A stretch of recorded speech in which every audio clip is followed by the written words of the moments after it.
ជំរាបសួរបងប្អូនថ្ងៃនេះដែរមកចែកម្លែកពីរបៀបដូរឈ្មោះ Facebook បាទជាដំបូងយើងចូលមកកម្មវិធី Facebook បាទសម្រាប់បងប្អូនដែលមិនទាន់បានជួយចុច Subscribe ជួយចុច Subscribe ម្នាក់មួយមកដើម្បីទទួលបានវីដេអូថ្មីមុនគេទាំងអស់បាទអញ្ចឹងមកខាតពេលយូរយើងបន្តមកបដូរឈ្មោះ Facebook របស់យើងអញ្ចឹងតើពេលយើងចូល Facebook មកហើយបន្តមកទៀតយើងមើលមកខាងលើកន្លែងសញ្ញាតេ3នេះចុចលើវាមក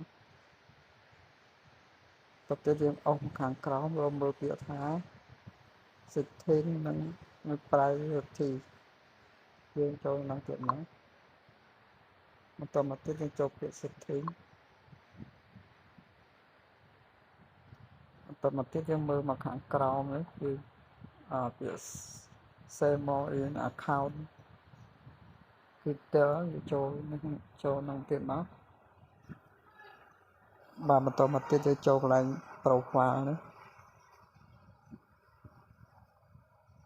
ហើយយើងចុចទៅលើ profile វិញទៀតបាទមកដល់ទៅនេះដែរយើងចុចទៅលើខាងលើនេះពាក្យ name នេះចុចលើវាទៀតមកបាទមកដល់ទៅនេះទៀតទៅយើងធ្វើការដូរឈ្មោះឲ្យបងប្អូនធ្វើការដូរឈ្មោះមកឧទាហរណ៍ខ្ញុំដូរដាក់ណាអូនថាអូនមកលីណាបងប្អូនចង់ដាក់ឈ្មោះអីសេចបងប្អូនទៅសម្រាប់ខ្ញុំដាក់ឧទាហរណ៍បងប្អូនមើលទៅ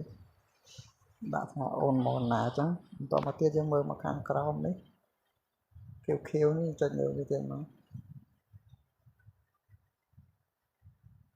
បាទបន្ទាប់ពីដល់ទៅនេះហើយយើងមើលមកខាងក្រោមទៀតទៅពាក្យ save ខៀវខាងក្រោមនេះវាទៀតមកដល់បន្តមកទៀតយើងបានប៉ុណ្ណេះហើយយើងចុច back មកមើលថា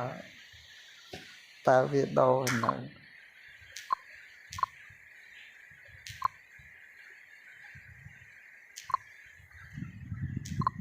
បាទយើង back អស់មកបន្តមកទៀតយើងចូលមើលមកថាតើយើងដូរបានហើយនៅ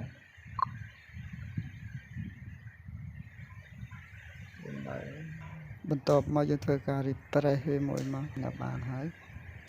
អញ្ចឹងវីដេអូនេះមានប៉ុណ្ណឹងទេអរគុណច្រើនសម្រាប់ការតាមដានជួយចុច like share subscribe channel នេះមួយផងដើម្បីទទួលបានវីដេអូថ្មីបន្តទៀតអរគុណច្រើន